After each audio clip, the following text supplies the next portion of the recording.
Good evening, ladies and gentlemen. Good evening, ladies and gentlemen. I want to extend a warm welcome to all of you here this evening to the Hustings and Enfield Southgate United Synagogue, and from all of the surrounding synagogues to whom we advertise this particular hustings. That's the Enfield and Winchmore Hill Synagogue, Hadley Wood, Shaarei Tzedek, Southgate Progressive Synagogue, and ourselves as well. But I especially want to thank our parliamentary candidates, prospective parliamentary candidates, who've been on Hustings Trail all day, some of them, for joining us. We're very grateful that you're here with us this evening, and we look forward to an informative and lively 90 minutes of dialogue and debate. So I'd like you to picture the scene, if you will. The Temple of Solomon is burning to the ground, and the people of Israel are all exiled to Babylon, and the year is 597 BCE. And the prophet Jeremiah accompanies them into exile, and the people are in the sense of abject despondency. And Jeremiah, as recorded in chapter 29, tells the people not to give up hope, but to continue to live life. And he tells them to build houses and dwell in them and plant gardens and eat of the fruit and take wives and beget sons and daughters and take wives for your sons and give your daughters to husbands that they may bear sons and daughters and multiply there and be not diminished. And then Jeremiah says something quite extraordinary in the chapter 29, verse 7, which defines the entire psyche of the exile itself for the Jewish people. He says, "Seek the peace of the city to which I have caused you to be carried away captive, and pray to the Lord for it, for through its peace shall you have peace." So Jeremiah encourages us to become involved in civic life, because your city's success depends on your contribution. And this visionary prophetic declaration has been a guiding principle for Jews for over 26 centuries. We have everywhere and always, where permitted, contributed to the embetterment of every society in which we have lived. In this spirit, we are proud to participate in this democratic process, and I encourage not just our candidates, but our councillors and everyone in this room to find ways to enhance the lives of those around you in any way possible. Because if you actively contribute to the peace and prosperity of this city, of this country, you'll benefit both economically and spiritually from its success. I wish all of us much health, happiness and success in every good deed we set out to accomplish. Thank you very much.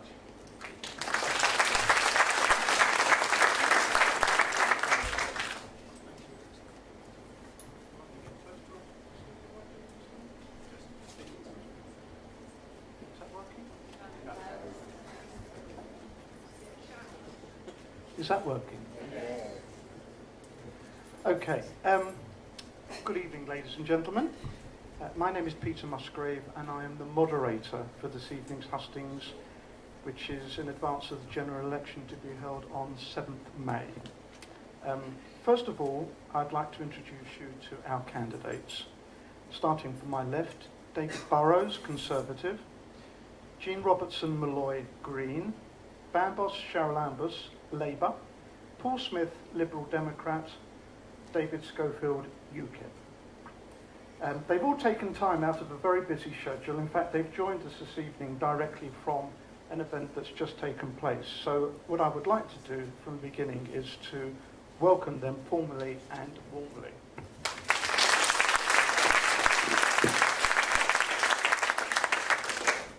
I've told our candidates that they can expect a boisterous audience. You're going to be very interested in hearing their answers to the questions, but I've taken it for granted that they will be treated respectfully and with courtesy, and I've no doubt that will be the case. First of all, there is some housekeeping I'd just like to mention. The first is that I would be obliged if you turned off mobile phones, and if you can put them in your pockets or in your bags, that would also be appreciated. In the event of an emergency where evacuation of the building is required, this will either be to the back of the building, which will be through the exit over there, or to the front of the building, which will be via the emergency exit, which is over there. And we have people in the room, stewards, who will direct you depending on circumstances, but you'll be pleased to hear we're not expecting any evacuation requirement. So, dealing with the formal part of the evening, if I may, initially I am going to ask each of the candidates to speak for a maximum of 3 minutes individually. They will tell us who they are, and they'll speak about their party's stance on the important issues. And I'm hoping that they will tell us something with perhaps a local emphasis and how we as residents of Enfield Southgate will be affected. After that, we will take as many questions as we can from those that have been submitted. I will ask the questions to be read out using our roving microphones and then for our candidates to respond. Because of time pressures and needing to get through as many questions as we can, a maximum of 1 minute per person per response will be allocated, or there'll be a little bit of flexibility. But I can tell you that the candidates are not aware of the content or the subject of the questions. After each candidate has spoken, and I'm happy that there might be some debate between the questions if it's merited, the end of the time allocated for the initial introduction, also for the individual questions, will be indicated as follows.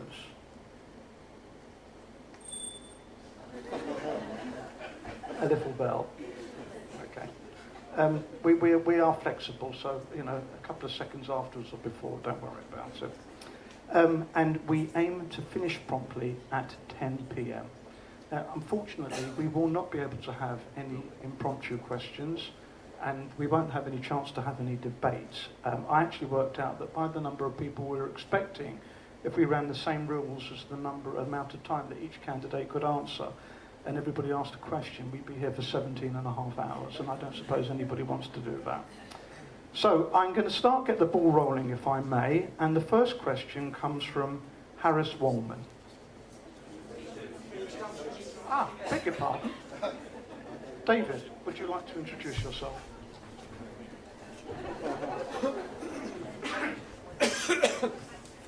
Thank you. My name's David Burrows. I've been Member of Parliament nearly for now the last 10 years, and it'll be a privilege to serve this community for the next 5 years.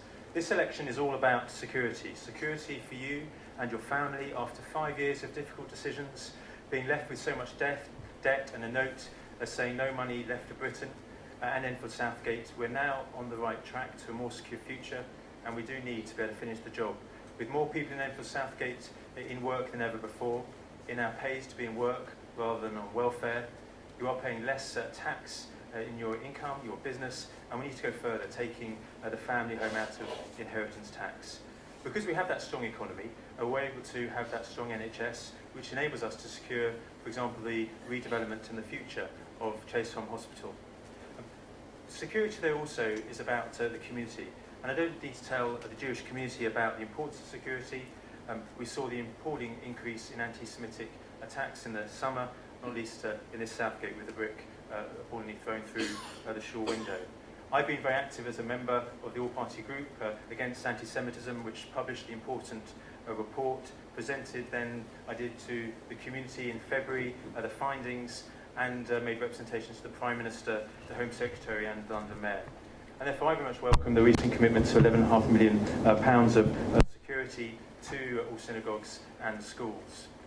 In Parliament, I said that our attitude in relation to anti-Semitism is a litmus test to how we value human beings. Effectively, no excuses, no exceptions, no justifications. What can be under the cloak of an anti-Israel, anti-Zionist rhetoric. I, along with you though, share a concern also about security, which takes us out of the local, out of the community, into the national and international. The rise of militant Islam, the concerns that we have in relation to whether it's Hamas, Hezbollah, or indeed Iran, and we could probably have some questions about that later. I go alongside the Prime Minister shoulder to shoulder as a friend of Israel. I was with him in Israel in his great speech to the Knesset, and I want to share with you his words, which I wish to adopt.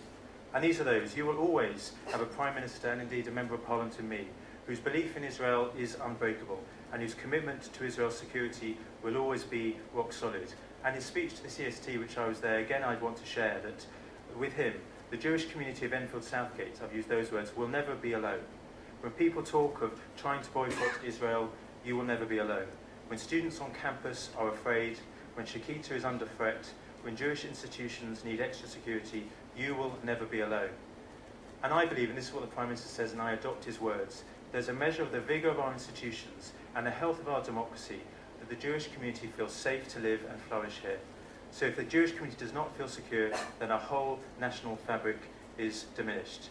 I would wish to continue to stand up for those concerns, as well as other issues, to be your local and strong voice in Parliament.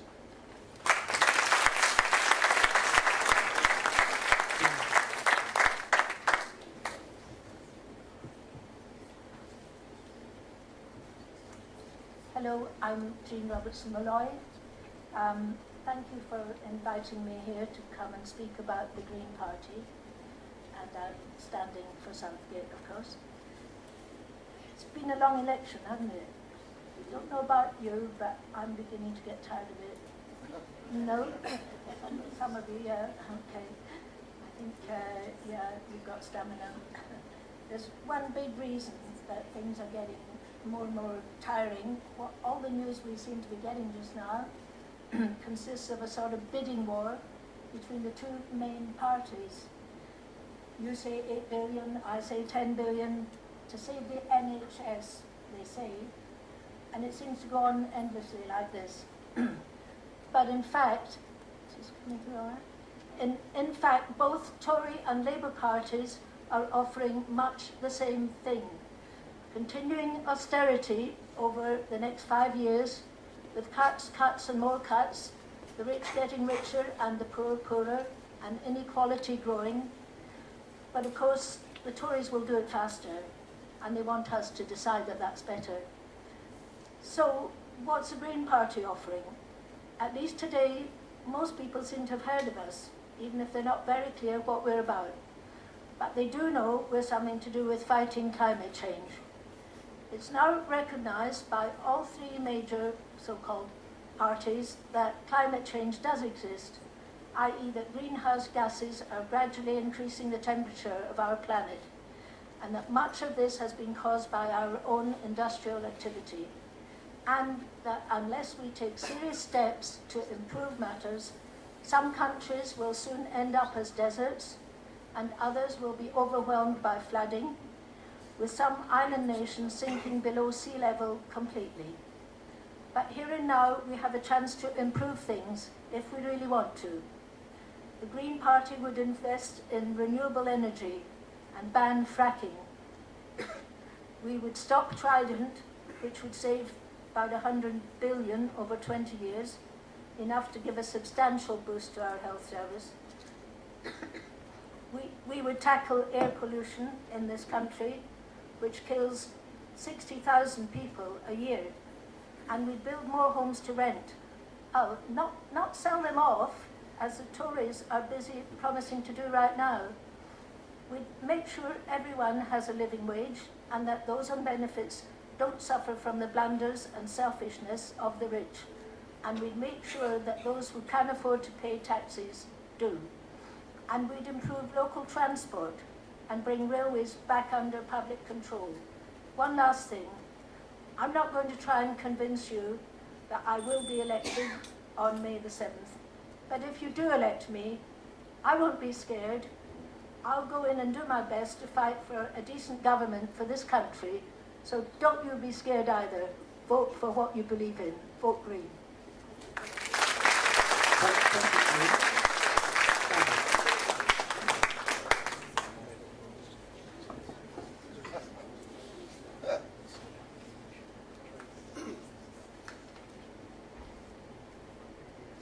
I want to start by saying thank you to Rabbi Epstein and also to Peter Musgrave for inviting me and the other candidates here tonight.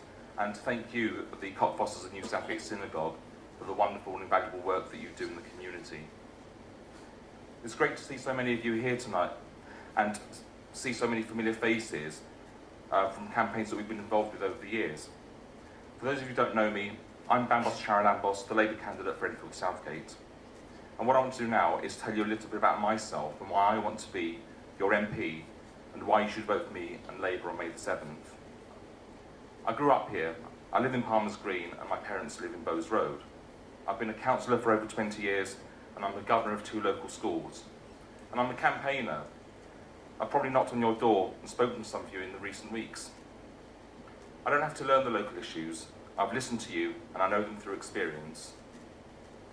I'm a local campaigner and have organised campaigns ranging from residence parking to stopping a deportation, and I have a strong local record of getting things done.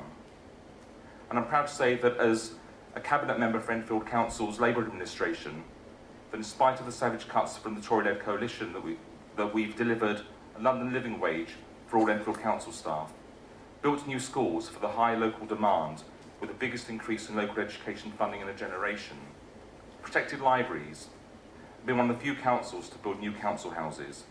And all this has been done with no increase in the council tax over the last 5 years.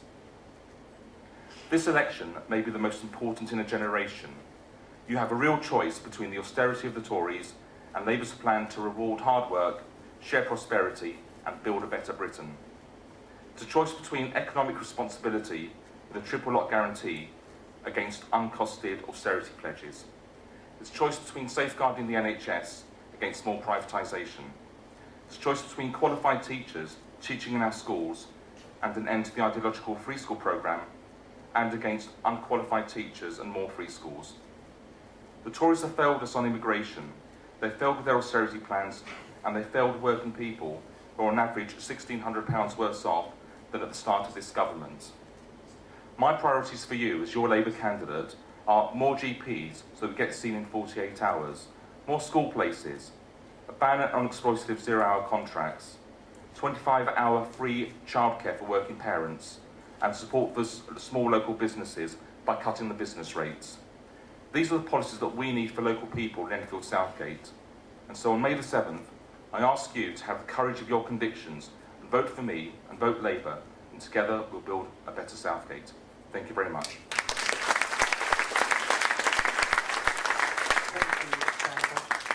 Paul.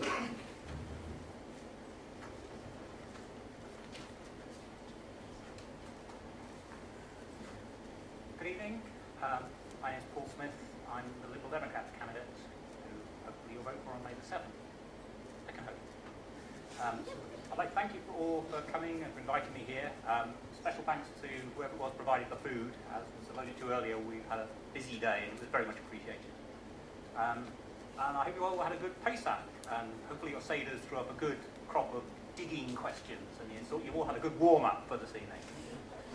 Now, I've lived in Enfield for 25 years. I raised my children here. I work in Enfield Southgate. I want to help ensure that Enfield and the UK remains somewhere we can all be proud of to call home. Enfield Southgate is a vibrant, multicultural constituency. I'm pleased my children have the world right on their doorsteps. The future is international, and we should not be afraid to embrace it. I'm passionate about equality of opportunity, whether in education for children, access to housing, access to jobs, retirement. I went from a council house to a local comprehensive to Oxford. And who you know should not determine your chances in life. As a scientist, I challenge the status quo. I judge ideas based on merit and evidence. The obvious answer is not always the right one. And understanding this ensures I'm open to new and innovative ideas and ways of addressing problems. I'm proud that Liberal Democrats have championed things such as the pupil premium, increased apprenticeships, committed to an extra £8 billion of funding for the NHS, and used our time in the coalition government to build a stronger economy and the fairer society that our country needs. Got to be honest, being a coalition has not been easy. Liberal Democrats can look the electorate in the face, and we can honestly say we worked hard, we worked effectively, and we worked for every one of you. And finally, of course, government is not just about pounds, shillings and pence, and I'm sure we'll discuss a lot of them here tonight. It's about people's lives.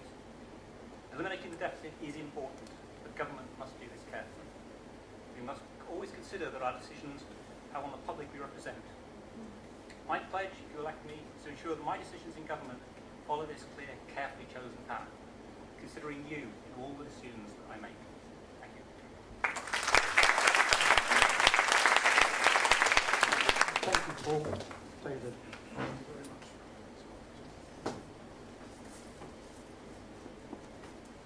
Hello, thank you for inviting me here this evening, hosts. My name's David Schofield. I'm the UK Parliamentary candidate, and what I'd say is there's a clear choice in this election. It's more the false promises and twisted priorities of the political elite, or a prosperous country, one which is already the 6th largest economy in the world, able to negotiate its own trade deals with links to the fastest growing regions of the Commonwealth, investing in your priorities, strong defence, border controls, decent public services, including a health service which we can be proud of. And of course our health service has been undermined here in Enfield by the closure of Chase Farm A&E, a quite disgraceful decision. And of course we have seen a shortage of GPs and indeed GP waiting times increase. Of course, Cameron will not be able to renegotiate what he wants, which appears to be treaty change with our European partners. The trouble is the single market is set in stone, non-negotiable, as Mrs Merkel is concerned, and indeed the past and present EU commissioners. The free movement of people is set to continue. And are we to believe Mr Cameron when he pledges a referendum this time, bearing in mind his cast iron pledge previously on the Lisbon Treaty? This country would prosper if we were broke free from the shackles of the European Union. The cost, indirect cost of the European Union to the British economy is around 160 billion. That's the cost of regulation, the distortion of the free market, which means we have less money to pay, less money to spend for the output that we produce. Loss of British jobs. We need to control the deficit, otherwise interest rates are going to have to go up. And we're the only party that's come out with concrete, workable proposals to do this. We say we can save 10 billion a year net cost of EU membership. Foreign aid should be cut. 10 billion, the amount that is going to shore up dubious regimes, many responsible for human rights abuses. We don't need the Barnett formula, which gives disproportionately to Scotland, and we can cut the cost of HS2. We can invest 3 billion a year of those savings in our health service. This is a fully costed proposal, unlike the other parties' wing and a prayer proposals. It's proven that if you go out and vote UKIP, you'll get UKIP. In Rochester, we took a significant chunk of votes from people who previously backed Labour and Liberal, and from people who hadn't voted before. It can be done, but it needs you to go out and vote for the party who believes in Britain, the UK Independence Party. Thank you very much.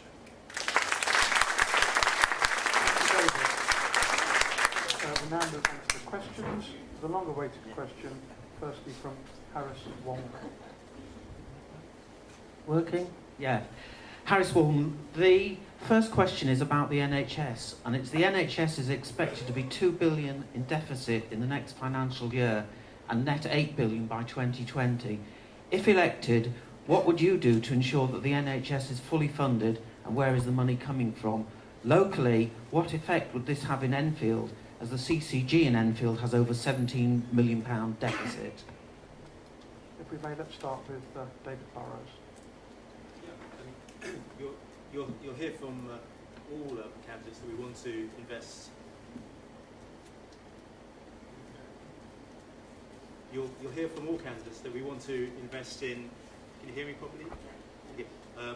In the health service, and it's important that we do so, recognising that the huge challenges as we keep growing older population with more expensive treatments, it needs a fully funded NHS.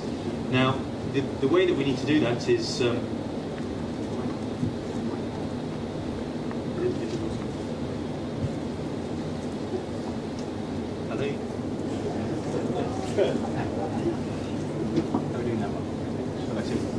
Hello? Right, yes, right. So I agree, we need to have a fully funded NHS. We need to follow the 5-year plan of the Chief Executive, not a politician, but the Chief Executive of the NHS that says it needs £20 billion. And part of that package includes £8 billion additional investment, and that's what we're committed to. We've already put down a £2 billion down payment. In this Parliament that's just gone, £12 billion has additionally been invested in the NHS, which was more than all the other parliaments under Labour government put together. And so it needs that, and more so, but it also needs us to tackle the waste and bureaucracy that has impacted upon the NHS, which means that we've saved £1 billion per year, and we need to do that more. We need to ensure that we have more of those. We've got 9,000 more nurses, 8,000 more doctors, 7,000 more midwives, and 7,000 less managers, and that's important. And so that's an ongoing, relentless task of not only investing more, but ensuring that it's efficient as well. Thank you very much. Jean. Did any of these work? Oops. Does this work? Yes. Oh, good. Look, the NHS has been attacked over decades by first the Tories and then the Labour Party, I'm afraid, have colluded with this, and I'm talking about the creeping privatisation of the NHS. The cost of this is very hard to estimate, but at the moment our one MP, Caroline Lucas, has put forward a bill called the NHS Reinstatement Bill, really saying that NHS has almost been destroyed and we want it to go back to something like it was. Over 3 decades, the number of beds in hospitals have been halved. The possible cost of the market, which is very well covered up, it's never talked about. A recent estimate put the figure as high as 30 billion a year. I'm quoting from somebody called Caroline Malloy. This woman knows what she's talking about. She's my daughter, but that doesn't invalidate her comments on a website called Open Democracy. So to find out more about this, please look this up. Thank you. Thank you, Jean. Bambos. Yeah, the NHS, the Labour Party has committed to funding 2.5 billion for the NHS over the lifetime of the next Parliament. That's been costed, and that's to provide 8,000 doctors and 20,000 new nurses. But it isn't just about money. It's also about working in partnership with other organisations. One of the big issues in the NHS is bed blocking. So we need to marry it up with social care. We need to make sure that our services are all linked up, so we don't have people that stay in hospital any longer than they have to, and that social services are provided to care for people who are in hospital, and to make sure that their care needs are properly addressed. So it's not just about throwing more money at the NHS. We need to put a stop to the top-down reorganisation that wasted so much money under the Conservatives. What we need to do is actually find a solution that works, but it means looking at other partners with the NHS to deliver the services that we desperately need. Good timing, thank you very much. Paul. Well, if you like reading big documents with lots of words in, it's a really exciting time because everybody's been publishing their manifestos this week and the Lib Dems were no exception. We are pledging to add 8 billion funding to the NHS, which we intend to fund by reducing capital gains tax exemptions and removing the Share for Rights scheme. Feel free to go and read more details if you are excited by long discussions. But we're quite right, there is problems in the NHS. Bambos has alluded to blocked beds, which we have to solve. Another issue is mental health support. For a long time, mental health has been the poor partner of the physical side of healthcare. And as well as the general funding for the NHS, the Liberal Democrats are committed to increasing the funding for mental health care, which in itself quite often leads to physical problems, self-abuse and similar, which itself drains the NHS. So there are many different aspects we should be looking at. Thank you. Thank you very much. David. Well, thank you. Well, the question, of course, is the question is absolutely right. The state of the finances of our National Health Service and our local health service is chronic. We've said we're going to invest £3 billion a year in our National Health Service, year in, year out, to provide extra GPs, nurses and midwives.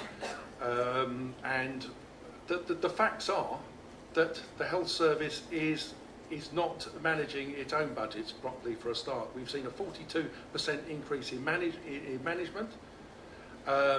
Health tourism apparently costs the NHS £2 billion a year. And what is right about people who haven't contributed to our National Health Service being able to come over here and access free treatment and drugs on our service? Thank you very much. Thank you. Does anybody have a burning issue they'd like to respond to? I'd like to know at what point the National Health Service stops being a political football. I can't understand why politicians have to be so deeply involved. I also understand that actually the shortfall between now and 2020 is actually something like 30 billion, of which 22 billion is going to be found in so-called efficiencies. And as a common man in the street, if we can find 22 billion in efficiencies, why couldn't we find it 5 years ago? But I don't know if anybody wants to respond to that or move on to the next question.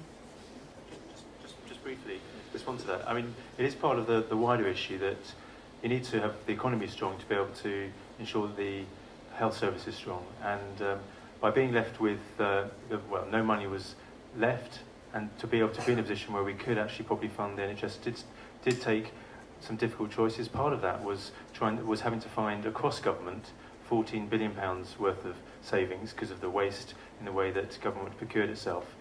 And to ensure that we protected the NHS, that was particularly the area that had to be protected. Over the course of Parliament, to find 12 billion was a particular achievement. But we now need to go further. And the point you said about politicians, it's Simon Stevens, the chief executive of the NHS, who's making the point about the 5-year plan that everyone is now pretty much signed up to. The issue is who's going to be able to deliver it. And I think you need to be able to have those who have got the economy back on track to be able to continue to deliver it. And yes, get us politicians out of it. Let's not have any reorganisations, whether it's by the Bill suggested by the Green Party or indeed by the Labour Party. Let's get politicians out of it and let the clinicians run the show. That's what the reorganisation was about, to ensure that doctors were in charge of commissioning and they were held to account for our local health service. I think what David here is talking about is more time to help finish off the health service. Still, that's my view. Okay, thank you very much. The next question was to come from Howard Cohen, but he's unable to be here this evening, and his son has decided that we will deputise for him. The Institute of Fiscal Studies predicts that pupil numbers are projected to rise by 7% over the course of the next Parliament. Taking this into account, together with teachers' pay rises and the additional costs, it is predicted that this will add up to a cut of 12% on spending per pupil in real terms. How do your party's spending plans seek to address this? Would you like the question to be repeated? It's quite complicated. I don't understand it. I hope you do. Okay, just to let you know that the questioner, Howard Cohen, is the chairman of governors of our local Jewish primary school, so he has a personal interest. So if we can start with Jean, if we may. Yeah, the education system is in such a mess. I've just heard that so many teachers in the first year after qualification are giving up in despair because they're being tested, the children are being tested out of their minds. And to my mind, teachers need more time to get on with their job and not being governed by some new gimmicky change every 5 minutes, which certainly happened under Michael Gove, maybe slightly less now. Apart from that, as a Green Party, we would put education at one of our priorities, and of course, as you might know, we have promised to abolish all tuition fees. Thank you very much, Bambles. We've got a huge problem with pupil numbers. It's not just in Enfield, but it's across the whole of London. London's population has increased by 1 million in the last 10 years, and that's putting pressure on school places, not just in Enfield, but across the whole country. What we need to do is provide more school places. The council has a statutory duty to do that. It's one of the things that we have to do as a local authority. And what we are doing in Enfield is trying to provide more school places. I'm a governor at Eversley. Eversley expanded 5 years ago now, to become 3 forms of entry. That's happening a lot, but we're also looking to build additional schools so to cater for the need in the area. Now, unfortunately, people don't. In the past, I grew up in Enfield, and I remember the time when we were actually closing schools. I remember when Minchingham closed down and had to be merged with Arna's, and that was a very sad day. And now if you walk up Fox Lane, you can actually see the old school, which has now been used for housing. So I think these things need to be factored in. What we need to do is make sure that there's a proper plan of investment in our education system, that we don't have this ideological preschool program that's drawing money from the EFA into the education system. and that money, it goes towards local authorities to provide education as they're required to do. Thank you, Brambles. Paul. To answer your question straight off, the Lib Dem manifesto published today commits to providing the funding that schools need and takes account of the increase in numbers. Be very careful when you read other parties' manifestos. Not all of them include the numbers. They keep the spending the same, and since the numbers go up, you see the overall spending relatively goes down. Please do read the manifesto. You'll get the full details and how we've costed it. There are other issues, of course. One of the things that we've also committed to do is to ensure that every teacher in a class is properly qualified. Currently, free schools can pretty much put anybody in there. I'd like a qualified teacher who actually understands teaching, understands the subject and how to get it across to children. Children are all different. They all require different teaching methods. There is no one size fits all. I want somebody who knows how to do that in a class. Curriculums are changing all the time. So there's been a knee-jerk reaction every 30 seconds. Leave it well alone. Give it time to bed down. Then you fix the problems. And you introduce them slowly, and you don't change things halfway through a school curriculum or a GCSE. You fix them. So that's my answer for it. Thank you, Paul. David. Well, school places are under pressure throughout the whole of London. And of course, including here in Enfield. I mean, Enfield's population has increased over a decade from 263,000 2001 to where it is now 324,000. And of course, the factors have been, of course, the increased birth rate and, of course, increased migration, particularly from Central and Eastern Europe. Enfield Council, of course, has been playing catch-up as far as school places are concerned. They're beginning now to address, long overdue, the shortage of primary school places, but of course, I'm afraid they still haven't properly planned for secondary school places in the borough as well. So there is an awful lot to do, and of course, it must be very worrying for parents of children, you know, who are moving into primary school or going from primary to secondary school. Yeah, thank you. Thank you very much, David. David Burrows. Yes, Howard, not surprisingly, asked a very good question, and there's challenges when you look at the detail for all parties in relation to the funding, but this the Conservative Party have committed to protect the school's budget. Appreciate for rising salaries and rising numbers, that does mean there's still significant challenges for schools, but we have, over this Parliament, despite not being left any money, protected the school's budget and will continue to do so. We've also invested heavily in school buildings. What, £18 billion for new school buildings? That's double the spend under the Labour government that's gone into school buildings, and that is significant, along with it may be criticised by Labour free schools, but those new free schools and new technical schools have provided over 200,000 new places, including Jewish free schools, including the Ashmole has recently been accepted to have 60 extra places for primary school places. That's responding to parental demand, and we need to recognise that and ensure that we do respond to parental demand, particularly in areas of most need, and that's where free schools have 75% have been created. We shouldn't stop that tap. Historically, our schools have been based around local communities, around faith schools and others, and we need to ensure that those popular schools are allowed to continue and thrive. Thank you very much. Does anybody want to come back on any of those points? Okay, let's move on. This is a question from Harry Lansman.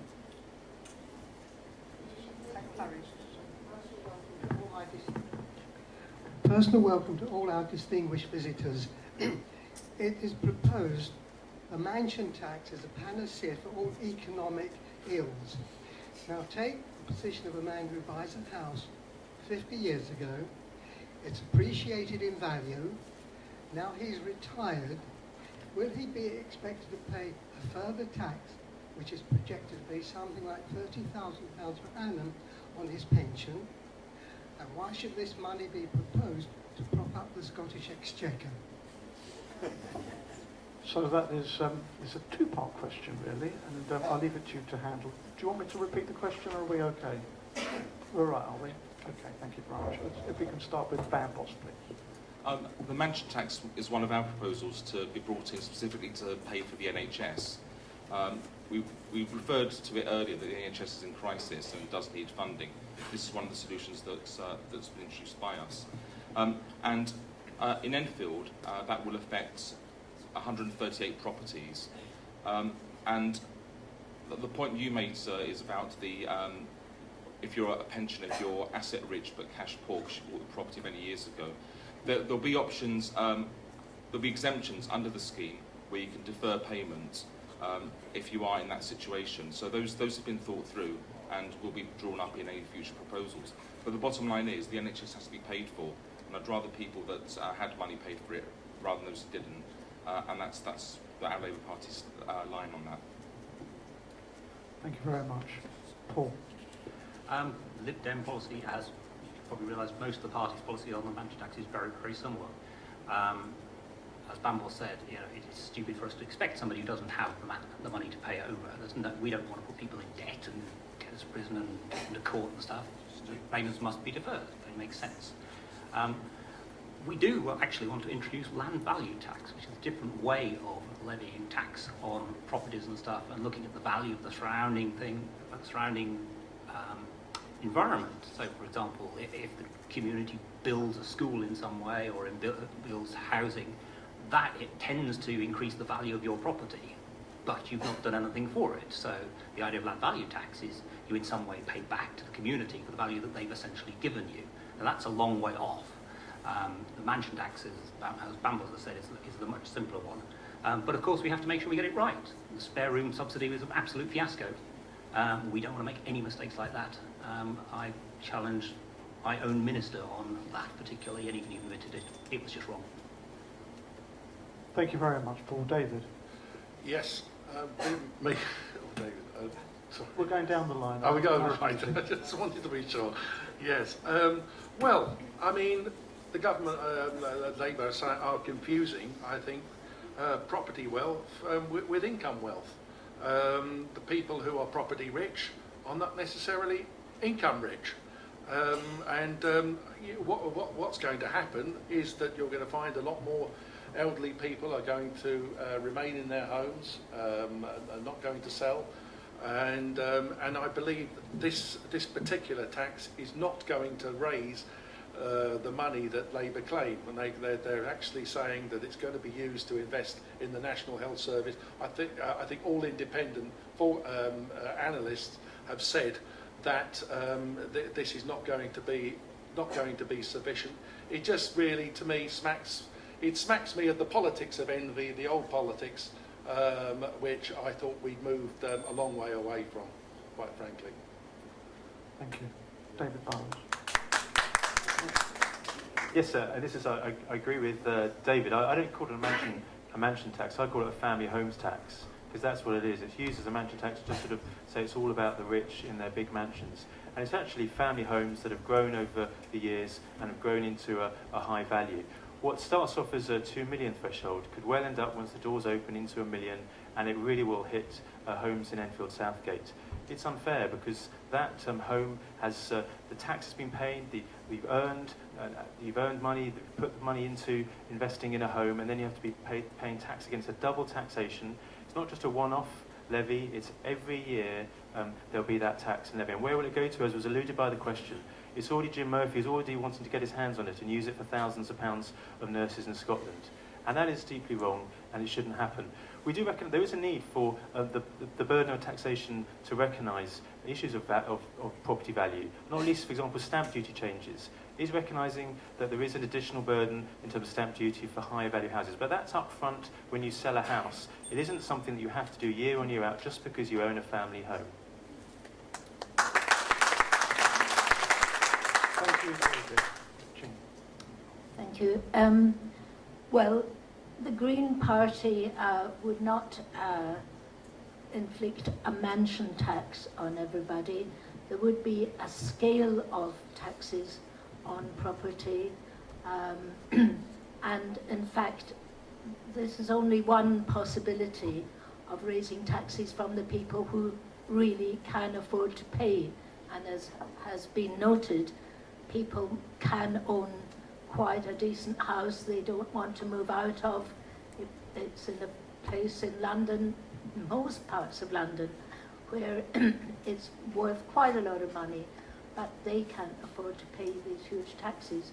The Greens would have many other ways of raising taxes, but I'd just like to address briefly this idea about propping up the Scottish NHS or something. I think that it's quite clear that the Labour Party is pretty scared of what's happening in Scotland at the moment, but I would, as the daughter of an SNP councillor and still quite sympathetic towards them, I'd like to tell you that the Greens and the SNP work together in Scotland, that it would do England as well as Scotland quite a lot of good if you had some SNP candidates elected to Parliament. You'd see a much better government. Thank you, Jean. Yes, Van Bos wants to say a word. Just on one point, the 2 million value is the value as it will be at the election, and that value will then carry forward. So there'll be no that will increase. That value will be the same value for the next period of years. So there'll be no additional properties added to that. It's as that property is valued in 2015. And we've got a problem with the council tax as well. If you have a £2 million property, you pay the same council tax as if you have a property that's worth 240,000. That's band H. That's the highest band. So there's a benefit that people are actually getting by actually having very expensive properties, whereas everyone else in the lower value properties pays a disproportionate share in comparison. And it's not the only way we're going to pay for the NHS. We're also looking at closing loopholes for tax avoiders such as Starbucks and Amazon. So those are other measures that we're going to introduce to pay for the NHS. Is it the case, is it Labour Party policy to increase council tax bands for high properties? Council tax bands were the ones that were assessed in 1990 when the poll tax was abolished and the council tax was introduced. Those council tax bands haven't been increased since then. Neither party has addressed the issue of the council tax. However, we think that the mansion tax is the best way forward to actually deliver more money for the NHS. Anybody else? Well, at least we haven't had reference yet to that term, what's fair, whatever that means. I'm sure that will be coming. Now, I've got a question here from somebody who's not able to attend this evening, and you'll understand why he can't be here. It's actually from Jonathan Cohen, who's known by most of the members of our community. And I'm going to read the question in the first person, if I may. I am unable to attend the event this evening as I'm caring for a family member living with dementia. Investments into the UK care system is not directly and sufficiently benefiting vulnerable people and their carers. We are an ageing population with growing life expectancies. How do you propose to address the staggering cost of care for voters? And if we may, can we start with Paul on that one? Yes. Hang on a second. How do you propose to address the staggering costs of care for voters? Yes, in other words, people that vote for you. The general public. Dementia is a problem that we really, as a government, haven't got our hand around yet. It's going to hurt us very hard in the next few years, as the questioner alludes to. I say this as a child whose father had dementia until he passed away last year, and whose father-in-law also has dementia. So I'm only too familiar with the problems. We don't have enough education about dementia. People don't understand the progression of disease, how quickly it can move in some cases, how slowly it can move in other cases, how the real time to act is immediately, because the quicker you can act with a patient who has dementia but still understands the majority of the world around them, the quicker they will be. For example, if you have to move into sort of accommodation which doesn't have stairs, for example, or has better care facilities, quicker you can do that, quicker you can get them settled, happy they'll be in the remains of their life. But the question is quite right. It's a problem we have completely failed to handle at the moment, and as part of our work with the NHS and mental health care, for example, we need to make sure we support this. And I'm pleased that places like Alzheimer's UK have been very active over the last couple of years in starting to raise this awareness. I actually went to their very first national conference a couple of years ago. Thank you, Paul. David Schofield. Well, look at the facts. 40% cuts in local authority funding. It's put enormous pressure on the care services, including here in Enfield, and it's leading to bed blocking in our National Health Service. It's further exacerbating the problems we're having at the moment with regard to the available beds. UKIP have said that we will invest substantially into providing specialist services for people with dementia. It is something that is absolutely necessary, and I think it's the hallmark of a decent society, because this is one of the most debilitating illnesses one can imagine in later life. And I'm very proud we have committed in this way. Thank you. Thank you, David. David Burrows. Yeah, it's a huge and growing issue. It's something that's impacting my family as well as others, and seeing it for myself. I think I wouldn't mind, Lib Dem colleagues aware of the previous Parliament in terms of the coalition. I wouldn't completely dismiss the attention it's got. It's now one of the mandated services as a priority that we need to upscale the attention and the investment in dementia care, and so it is a priority. It is a National Health Service priority. It's what happens on the ground that's the issue for carers, and I'm not going to hide the huge challenges there are for local authority budgets, particularly in relation to adult social care, particularly the migration from inner London into Enfield Borough of those with adult social care needs. And we need to look carefully at funding formulas, particularly in terms of the growing demands on adult social care. There's a whole lot of tension on protecting NHS budgets, but adult social care is under huge impact as well. I think the other side is to ensure there's some accountability and that no one gets hidden in the system, whether it's within a family home or those who are in nursing care support. And that can happen through proper inspections and also ensuring we have a named GP that they're accountable all the way through. Thank you, David. Jean. Yeah, I'm a retired social worker, and also my mother had dementia. I'm well aware of the problems. I think one of the problems is still the difficulty in people speaking about this issue. But of course, money always comes into it more than anything. In a way, it's part of the NHS provision. One of the big problems that I saw in social work, and I see in NHS generally, is a lack of preventive work.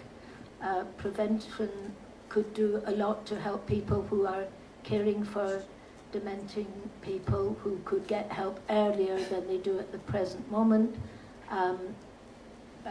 Back again to, there just isn't enough funding, and I don't know whether there might be a question later about something called TTIP, which means that big corporations are in danger of taking over some of our services and privatising even more than we have already. And this includes anything lucrative, but of course dementia care is not very lucrative, so probably they won't try and take that over. Thank you, Jean. Bambos. As has been mentioned previously, adult social care is the biggest cost for Enfield Council. It's our biggest budget, and when you're having 45% of your budget cut, it will invariably have an impact on the care that's been able to be provided. There was a report that was published some years ago, I think it was the Deal Not report, or it may have been the Marmot, but I think it was the Deal Not report, which said that in order to pay for care long term, then the maximum level you should have to pay is £35,000. And I think that was broadly welcomed, but I don't know if that's been introduced, because I think if you're progressively going to get worse with Alzheimer's, and you may need to be to go into a home, then I think that needs to be paid for, and I think people need to sort of think about how that is paid for, and people don't have the worry about not being able to afford that. And I think these issues need to be discussed and drawn out, because it may be an issue that affects many of us in this room long term, many of our friends, parents, families, grandparents. We need to take these into account, and we need to sort of really have a long think about what's the best way to provide care long term. Thank you very much. That is an area that's concerned to certainly people in this community. Now we turn to a question from Simon Goulden. Thank you. Jewish religious slaughter of animals has been a fundamental part of the lives of Orthodox Jews for 3,000 years. What steps will you take to ensure that this method of slaughter is maintained and protected in its current form? Thank you. And perhaps I can start with David Schofield. Yes, well, you've got to break down this particular question, really. There's the stunning of animals, right? And we believe that indeed we should ban the non-slaughter of farm animals. Now, of course, that is different from ritual slaughter. Now, of course, we're not saying that ritual slaughter shouldn't be carried out, but we believe that animals, first of all, should be stunned before they're slaughtered. Now, what is right? I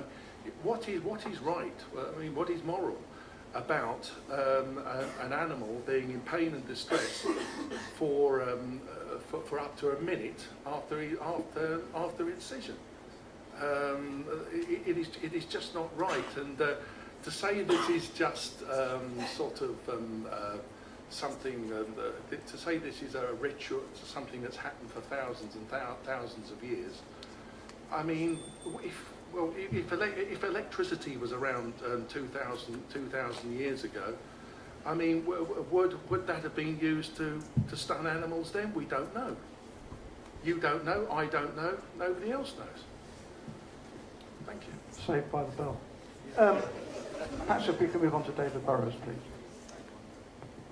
Shechita is an important daily life of Jewish people, and it should be maintained. It is an important aspect, the principle of protecting religious freedom, and there has been a campaign over the last Parliament to seek to ban it, but I stand alongside David Cameron and just repeat his words, which he said, on my watch, Shechita is safe in the United Kingdom, so the answer to it is to stay with this country being under his watch.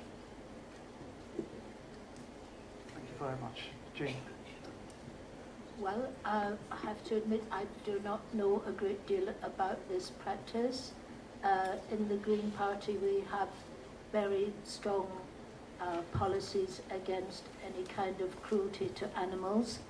If it's true that this practice involves them having pain when they need not have, then I can't say that the Green Party would be in favour of it. However, we are also in favour of freedom of all kinds of religion. Maybe there might be a hope that this practice could be modified. I don't know. Thank you, Jean. Bambos. Yeah, I mean, again, I'm concerned about the welfare of animals. Is that better?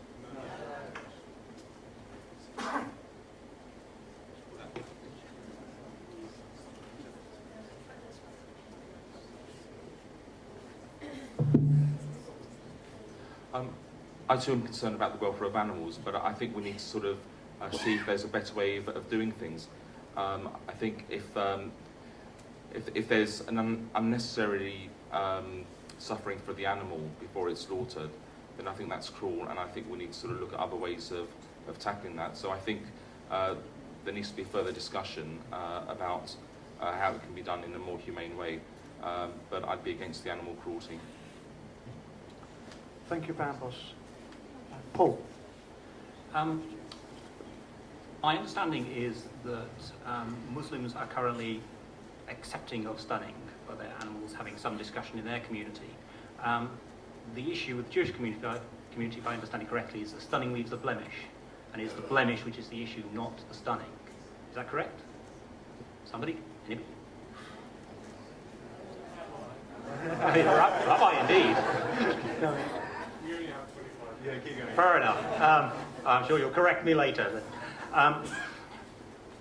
In the short term, it is the religious practice of the Orthodox Jewish people. I don't, as a libertarian, I can't sit here and say take it away. You know, if I didn't want to hurt animals, I shouldn't eat meat. Let's be blunt.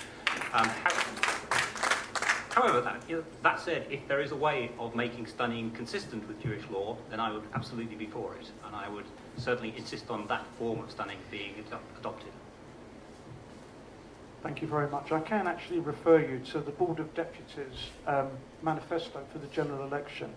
And what I will do is I'll leave it on the table here for our candidates, because there's a whole section about shechita and ritual slaughter. And one of our issues as a wider community is the ignorance that unfortunately persists amongst people who tend to give an opinion without knowledge. But I'll leave this for you, and please feel free to have a look at it.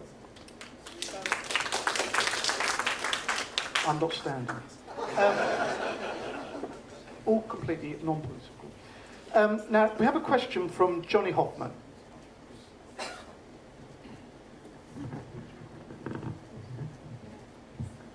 Thank you. A number of people feel that this community has suffered over the last 20 years in that very few young families have moved into the area due to the high cost of local housing. Generally, it is only possible for first-time buyers to buy with parental help.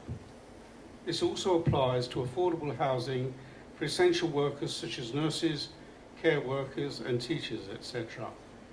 How would you address this problem? Thank you, Johnny. I think that there's a specific question here about Enfield Southgate, but it's probably a wider issue of property values generally and essential workers being able to live close to where they work. And if I may, can I start please with David Burrows?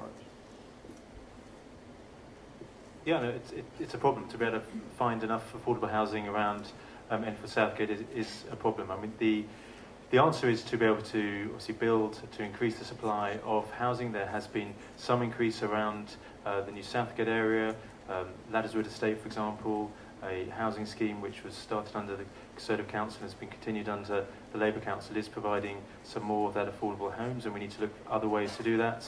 In the borough, there are certain areas where there's been designated for additional 5,000 houses, for example, in Meridian Water, where there's been support by government to do that. We're now waiting on the council to go through the various approval processes. So we need to find ways to do it. As far as first-time buyers are concerned, and that was the question particularly, there needs to be help for, first of all, to get a deposit.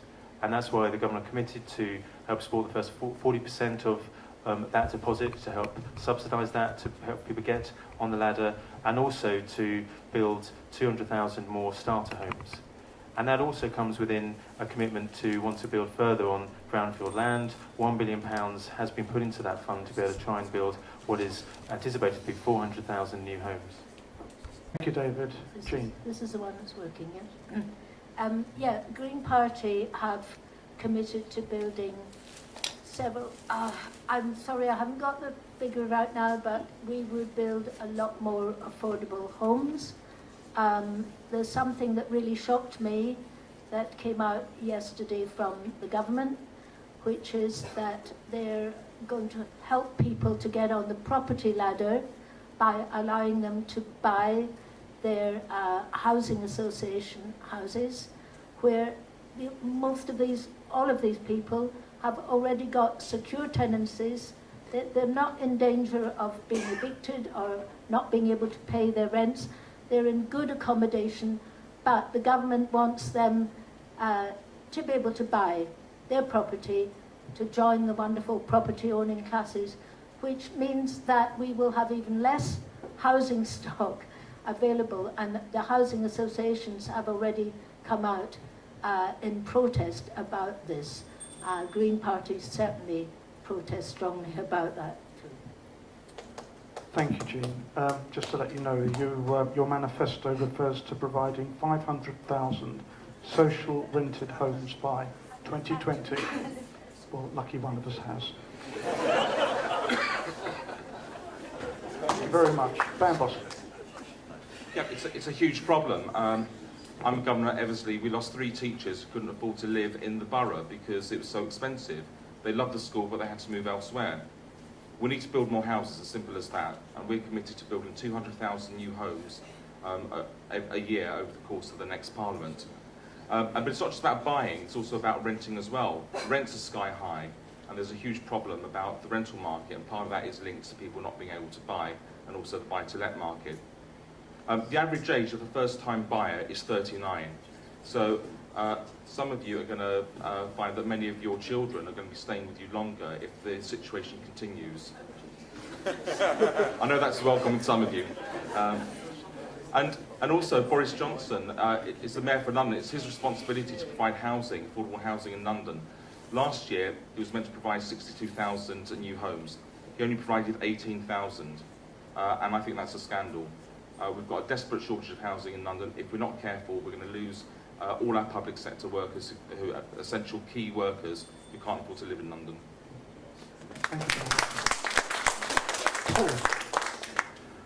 Well, apparently nobody told Boris Johnson about this plan to sell off social housing, because a couple of weeks ago he said what a very bad idea it would be for London.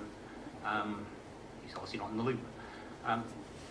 We, as a coalition government, have actually got more social housing at the end of our term than at the start of the term. That's the first time for many, many years that has happened.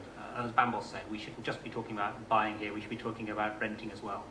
As far as the sell-off of the buy-to-let goes, you're talking about families coming in. Families want reasonably large houses. You can't expect them to have a 2-bedroom flat with 2 or 3 children in it. It's ridiculous.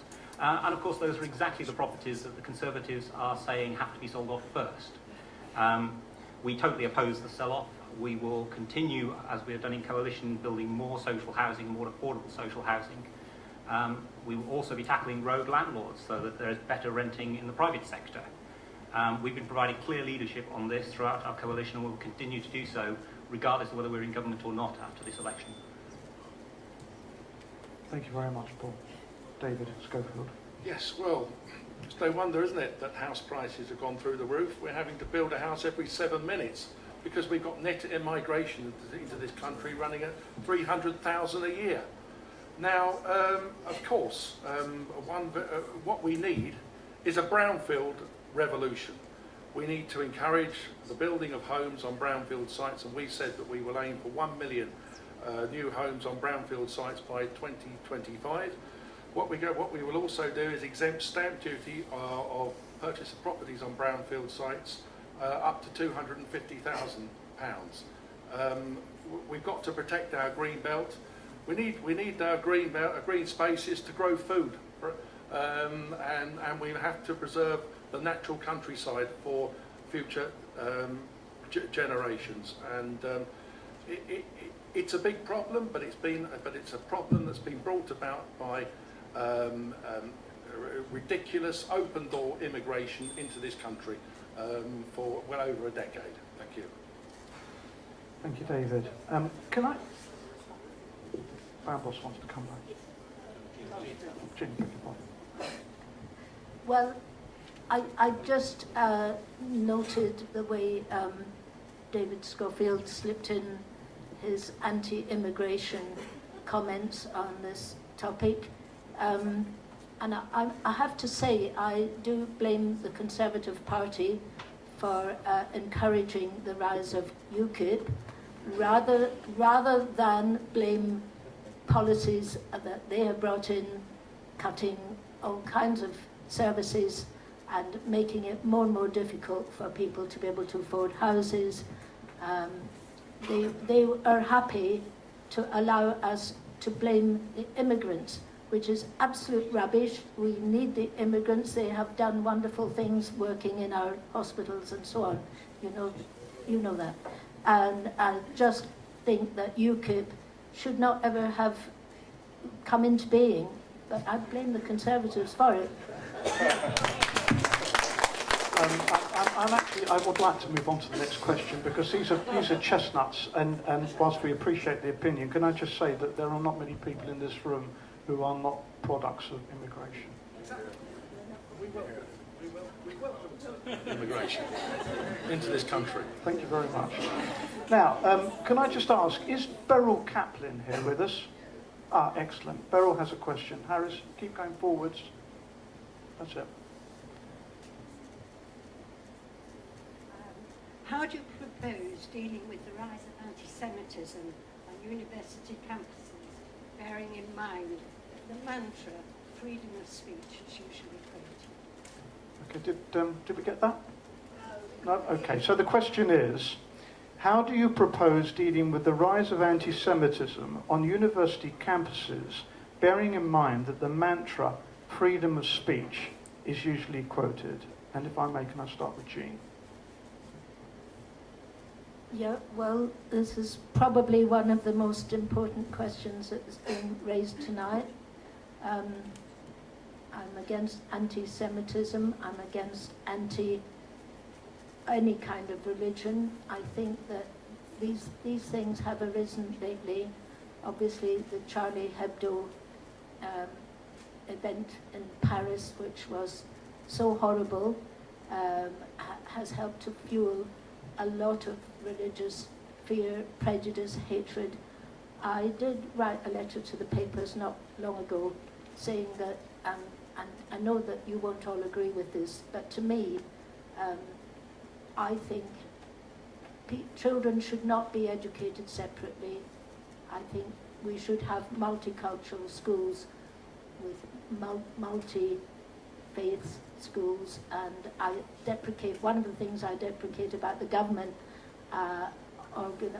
giving money for free schools and so on is that they are very often faith schools, and what we need is more good multicultural schools.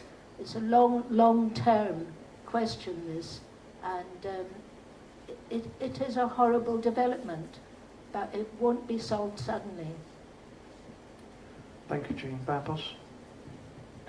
There's no excuse for radicalisation. There's no excuse for anti-Semitism in any shape or form. People who are radical preachers, we shouldn't tolerate that. We need to work with the wider community, though, to break down the barriers amongst the different communities. It's a great concern when we see young people who have been raised in this country going off to fight for ISIS in Syria. It's a real concern, and we need to do more to try and find the reasons why they're doing that, and to work with the wider community to have greater understanding. But we do need to stand together against this. It is totally unacceptable. We need to stand together like people stood in the 30s against Oswald Mosley and his fascists as they tried to get through Cable Street.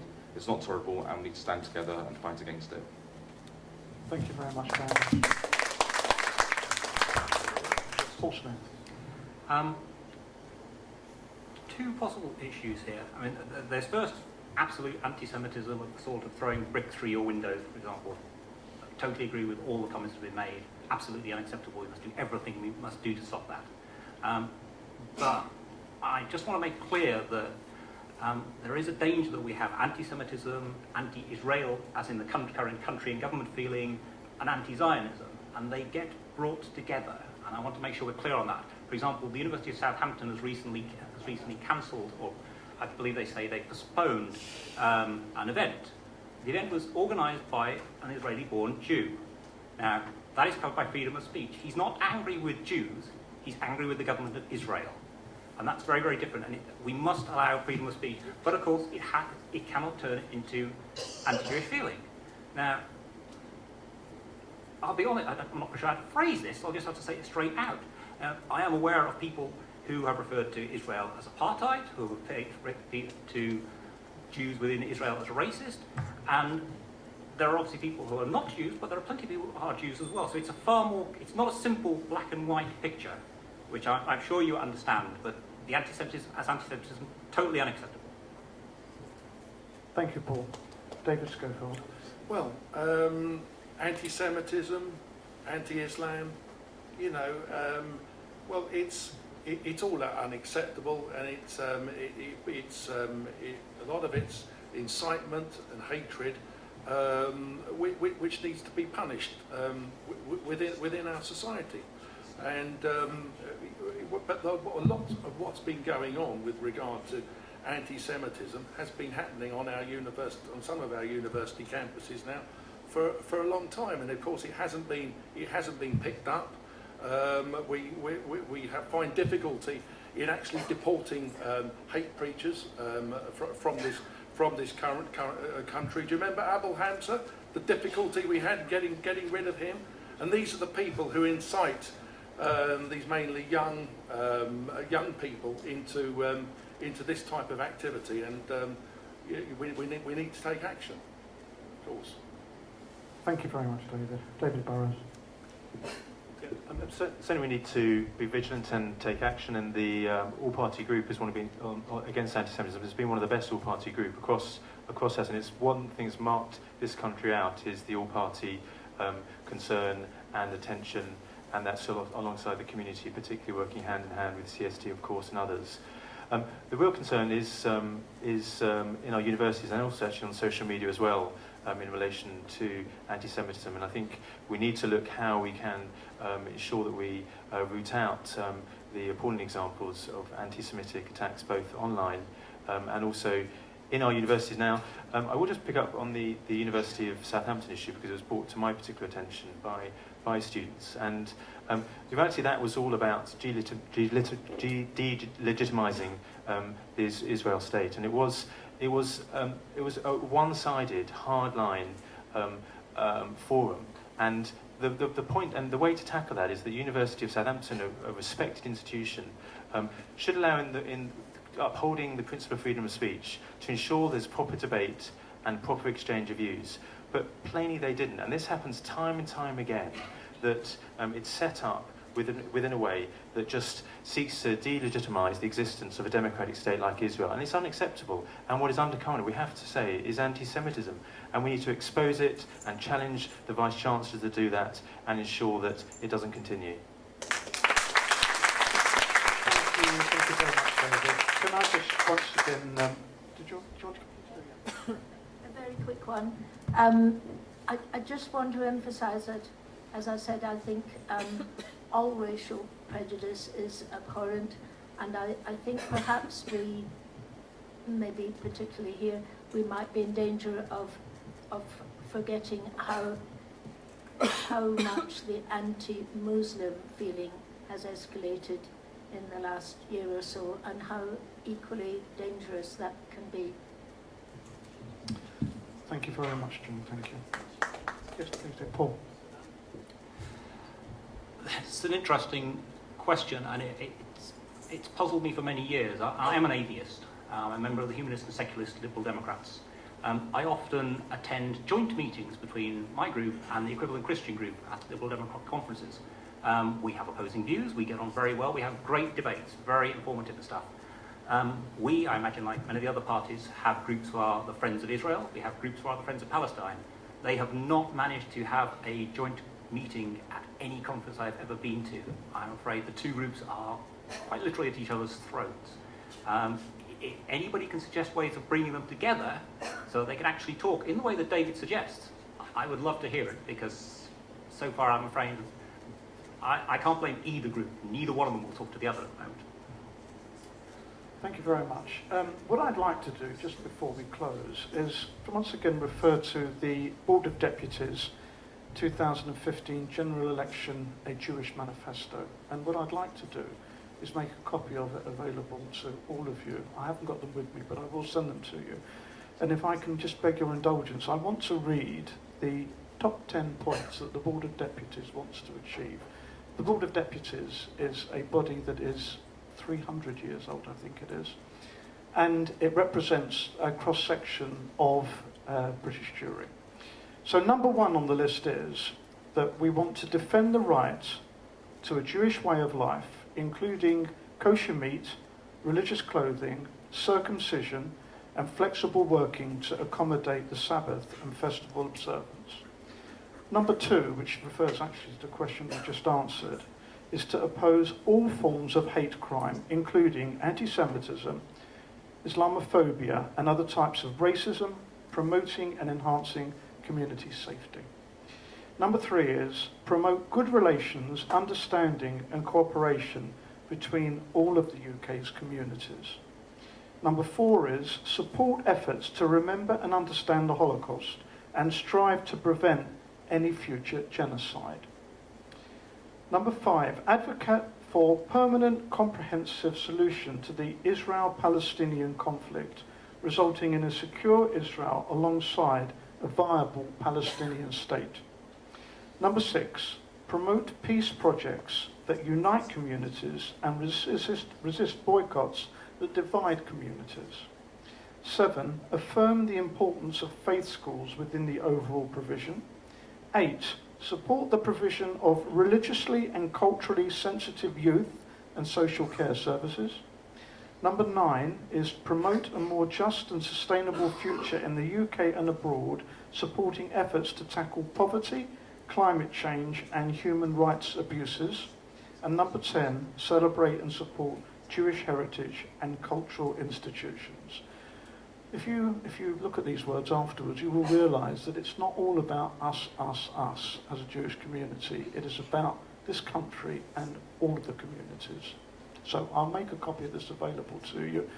We only represent 240,000 people in the country, but we certainly know where we stand and we know what we want, and we want something for everybody, not just for ourselves. And with that, could I please ask Rabbi Epstein to bring the meeting to a close?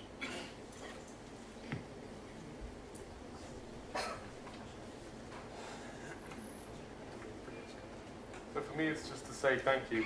A really big thank you to everyone who enabled this evening to go ahead.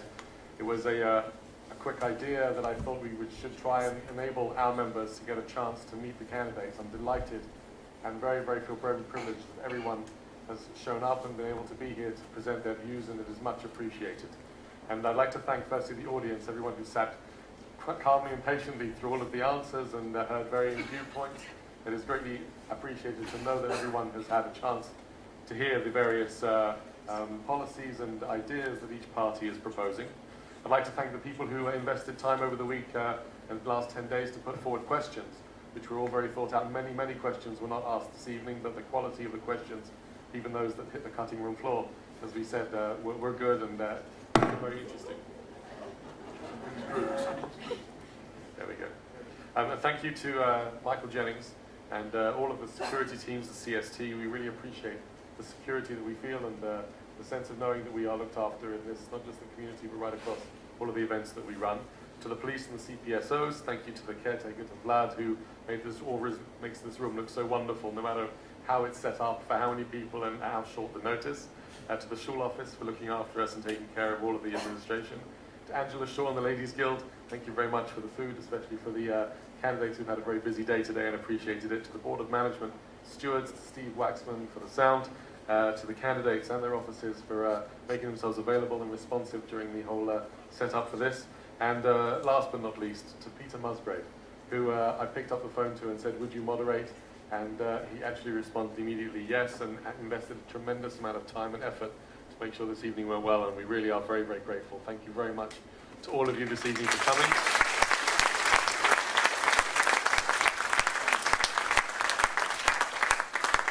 And the United Synagogue, a registered charity that was set up by an Act of Parliament in 1870. We're honoured to be able to present a floor that will enable people to present their views as much as they want, and this balanced level of debate and information is something we're very proud of, and we look forward to continuing to do this as many times as we can over the coming years. Thank you very much indeed. Have a good evening and safe journey home.